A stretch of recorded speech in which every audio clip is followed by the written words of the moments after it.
The U23 World Championships are underway, and tomorrow we start the men's freestyle side of things with 74 and 92 kilograms. The brackets were released earlier today, so Team USA knows exactly where they are, what guys they'll have to face to win, and what that all looks like. So that's what we want to dig into today. Take a look at these brackets, see what our draws are like for Team USA, how the bracket can shake out. And really just overall how Team USA is going to do with a U23 team that has a lot more talent than what we've seen in the past. So let's dig right into that and pop on over to these brackets here. So starting off, we're going to go in the order of what we were given in terms of the schedule. So day one for men's freestyle is going to be 74 and 92 kilos. So we're going to dig right into this. And I've already got highlighted the wrestler for Team USA. So at 74 kilos, it's Mitchell Mesenbrink.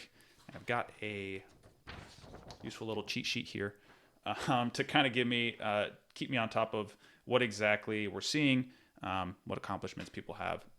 So Mitchell Mesenbrink, he's a U20 world champ. He was, really not that far off from being our rep at Worlds, at Senior Worlds this year, losing to David Carr in a close 2-match series.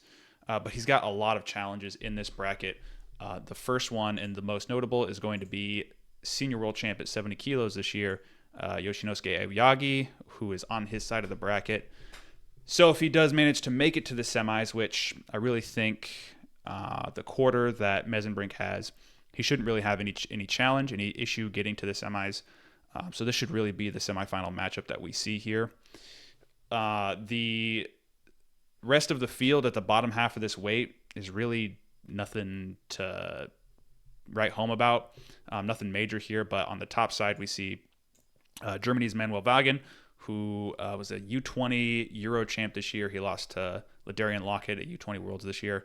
He's tough. He's not going to be a major contender, but a little bit of a landmine, somebody who you don't typically expect Germany to bring any major firepower, but in this situation, he's somebody who is. And then also up here, UWW by Tukayev.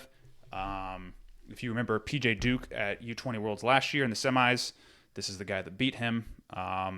Took a lot of time for Cold Spray, but he's really tough. He's probably a guy who we could see come out of this top half of the bracket and make it to the finals. But he's got some challenges here. He's got Azerbaijan's Kanayev, who is if I look here, a U23 world champ for Azerbaijan. So he's also tough, probably the favorite up here. But between these three, we also have actually Stanford's 157-pounder, Grigor Chalakian, up here too. Between these three, by Tukayev, Kanayev, and Wagen, one of these three guys we should see make it through to the finals, and then have the winner between Aoyagi and Mitchell Mesenbrink. And that's really what we should see from this bracket. I think it's pretty much a shoo-in for Mesenbrink to be in a medal match. Now, I don't know. I mean, I think at the least he probably should get bronze here. I don't think there's anybody other than Aoyagi who should be able to beat him on the bottom side, but I mean, I'm open to the idea of being wrong.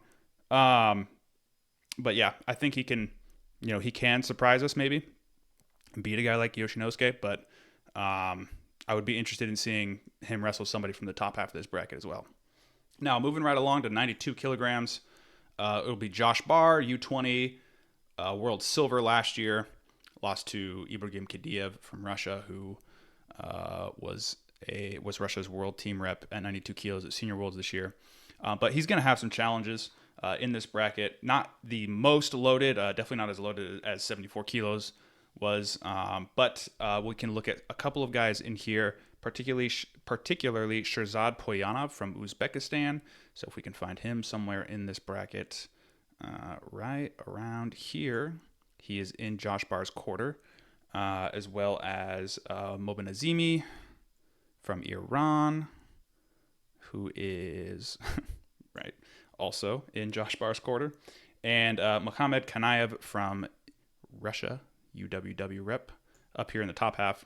These are probably the most notable names. Now, Poyanov is a U20 world champ.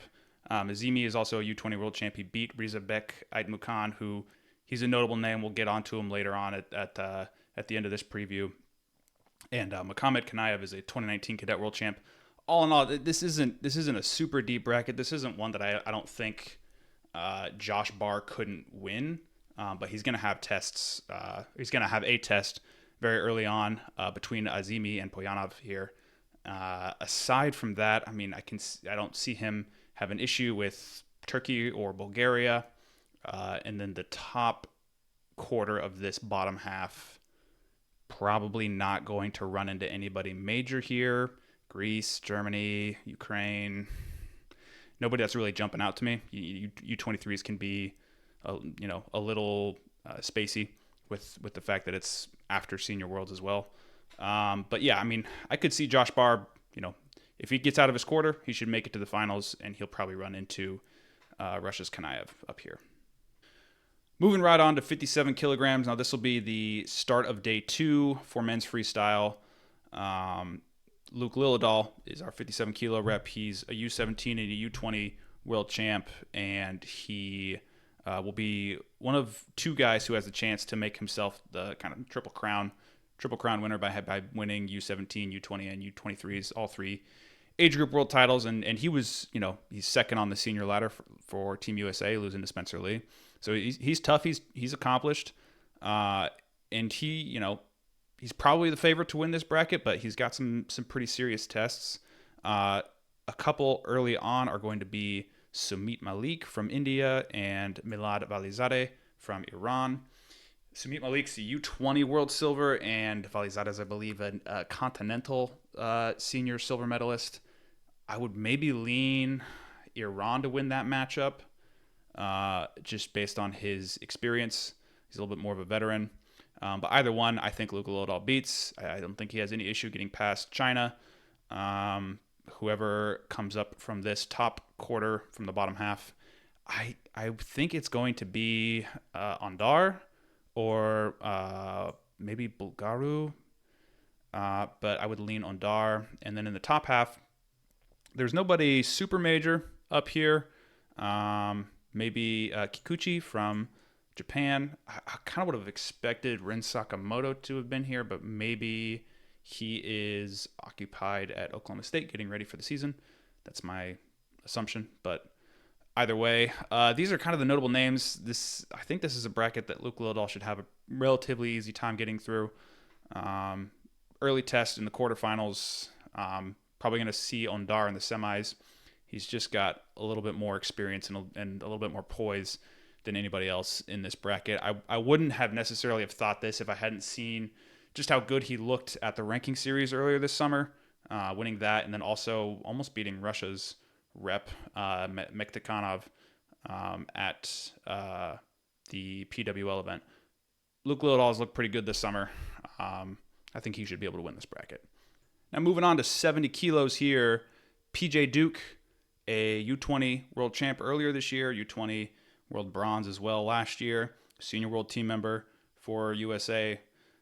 He went, I believe, 1-1 or maybe 2-1. Lost to last year's 70 kilo world champ. This is his bracket. There are some more major tests, and I would probably say that the quality of competition is just in general denser at the top, not the top of the bracket, but the guys who are in here to win a world title. Basically, tier 1 of this bracket is more crowded than some of the other brackets. So if we can take a look here, we have Kenan Hebatov from Azerbaijan. He is a U20 world champ and took 7th this year at Worlds, so he was also at Senior Worlds. We also can see Iran's Sina Khalili, who is a U17 world champ from back in 2023. And the guy that PJ Duke wrestled in the finals at U20s earlier this year, Guy Darley. So between these 3 opponents, and they're all in separate quarters, so that's, pretty good separation from the bracketing. I can see Duke probably not going to have any major tests unless Japan's Morita has something up his sleeve. He should be able to make it to the semis, and I think Hebatov will be his real major test between the top contenders here. And then Sina Khalili, he's got Umarov first round. That's not necessarily a walk in the park, but probably a match that he's favored to win. And then another landmine is Goga Otinishvili from Georgia. He's been around for a while. He and Brock Hardy had a scrap at U23 Worlds a couple years ago. All in all, I think PJ Duke probably he's either in for bronze, losing to Hebatov. I don't know if I necessarily see that happening, or he's into the finals, and we'll see what he's able to do against a guy like Khalili, or maybe it's a rematch from U20s earlier this year. Either way, PJ Duke is in pretty good position here. Moving on to 79 kilos. This is Levi Haines. And really, this bracket, there's not a whole lot to talk about. It is going to be a first-round matchup between Levi Haines, who is a senior world silver medalist this year, and Yousefi from Iran, who was U20 world champ, beating Will Henkel earlier this year. Outside of these two guys, there's really not anything to talk about. So the winner here is almost certainly the winner of the bracket. And, you know, if Levi Haines is able to beat Yousefi, which I feel good about, if you go back and watch Yousefi's match against Will Henkel, I imagine Will Henkel probably loses to Levi Haines in the Penn State room, and I imagine Levi Haines, with his ability to hand fight, is able to slow down Yousefi and then just pour on the scoring opportunities in the second period. And you know, unless Yousefi's got his conditioning worked up a bit better, this is probably going to be Levi Haines winning this match and then winning this bracket. That's the way I see it. All right, moving on to 125 kilograms, we have Daniel Herrera for Iowa State. This is his first world team. I don't know if he has any other major international accomplishments, but he is in a bracket that does not exactly have a short list of contenders. I don't know necessarily who the favorite in this bracket is, but we can go over some notable names. Konstantin Petriashvili is one that jumps out immediately. He was a cadet or U17 world champ, I believe, last year. Lost at U20s this year when he was at 97 kilos, wrestling Justin Rademacher.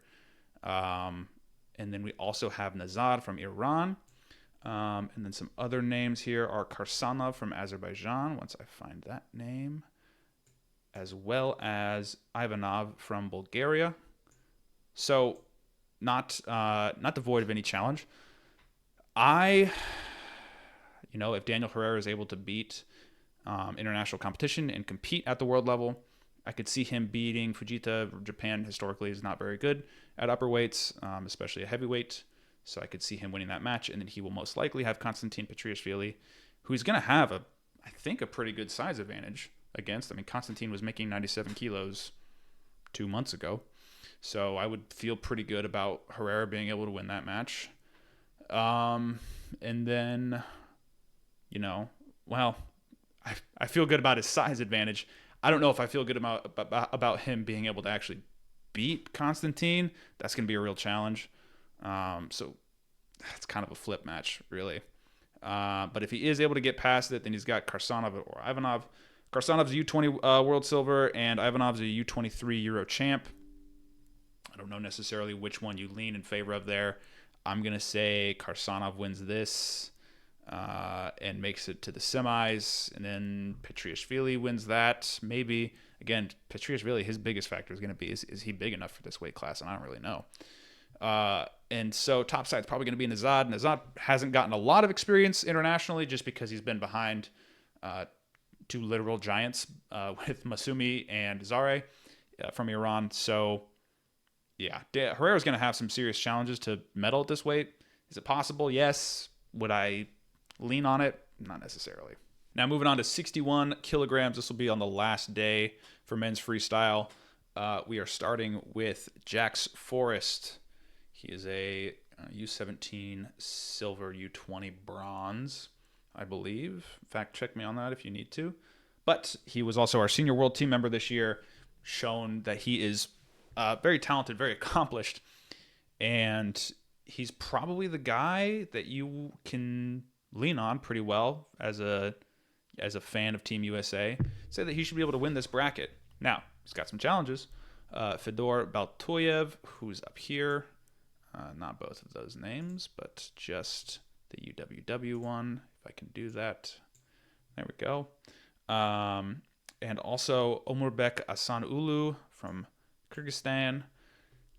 aside from these two, if we look through here, I mean, you can't ever really just say that Iran and Japan, don't have guys of some caliber, especially at these lightweights. So they're names to note and say, okay, this could be a match, but Jax Forrest is so unconventional and unpredictable that you got to feel, pretty good about him being able to win, make it to the finals. He'll probably have Fedor Baltuev, which if we can give some background about him, he's a U17 world champ way back in 2017, U20 world third in 2021, where he beat Jesse Mendez and lost to Amuzad. Just to give some context to that. Yeah, I mean, I think Jax Forrest is a world champ in this bracket, but it's U23s. We'll see what happens. Now, kicking things up to 65 kilograms, we have our second Triple Crown contender, a guy who won U17s and U20s and is now looking to win U23s, Marcus Blaze. He is probably in the deepest bracket if I had to pick one. Between this and 74 kilos, it's maybe a little close, but if we can just look through here, we see Abdullah Toprak from Turkey. We see Umidjan Jalalov from Uzbekistan. Who else do we have in here? Bashir Magomedov from Russia. And who else? Nishuichi from Japan. And I don't know if Sujit from India. And I don't know if the Iranian is somebody of significance. No, but let's give some context to some of these names. Jalalov, who is at the top of the bottom half from Uzbekistan, is a senior world third finisher this year. He beat Sebastian Rivera and Ibrahim Ibrahimov from Russia. He's pretty damn tough. Yuto Nishuichi from Japan up at the top is a two-time U20 world champ. He beat Luke Lilledahl back in 2023. And then Bashir Magomedov, who is just below Nishuichi, two-time U23 world champ. So he's trying to triple up on U23 world titles. And then Sujit we saw earlier this year wrestling our rep at 65 kilos at Worlds, Real Woods. And Real Woods had to squeak that one out. And Abdullah Toprak, he's more of a landmine than a contender, especially in this bracket. I don't think he's able to get past Jalalov, but he won't be exactly an easy match either. So based on that and what we see in this bracket, I don't think Marcus Blaze is going to have a hard time making it to the semis. But once he's there, he's got probably the toughest name here with Jalalov, but also Nishuichi and Magomedov are going to be tough as well. Now, everybody's moving up into this weight class. As a matter of fact, Marcus Blaze is traditionally 61 kilos, so he's maybe going to be a little small. Now, I would probably lean... Well, Sujit's been at 65, but I'm going to say Magomedov makes the semis. He's got Nishuichi. We'll say Japan makes the finals, and then it's Blaze taking out Jalalov. So Blaze versus Nishuichi in the finals, and I have no idea who's going to win that match. But I mean, either way, lots of talent for Marcus Blaze to wrestle. He's only lost 2 matches in the last year, which is Seth Gross and Jesse Mendez. So, anybody else that is able to add their names to that list, it's a pretty short, pretty talented list to be a part of. Moving on to 86 kilograms here, Rocco Welsh. This will be also his first world team to be a part of. He transferred from Ohio State to Penn State this year, and he's in a bracket probably with some guys who are on paper in a class above him. So let's take note of them. We have Rakim Magamadov from France. Is a two-time U20 world champ. He beat Azamat Dalibekov this year at 86 kilos on the bottom half. He was part of that bottom half of the bracket that just absolutely fell apart in Zahid's bracket. We also can see Rahmani from Iran right here, who Welsh would see in the semis. This is the Iranian that Max McAnally beat at U20s in the semis. It was 5-5. It was very close. If Rocco Welsh wrestles him, which he probably should be able to get there, this is a very interesting match. This kind of tells us for the college season what to expect between Rocco Welsh and Max McAnally. We can kind of use this Rahmani match to gauge between the two. What should we expect from that match? So I'm very interested in that match itself. And then that is probably it. I also just want to mention Rocco Welsh's first match, which is Aaron Azarov, who's wrestling for Israel, but also collegiately wrestles for Colombia.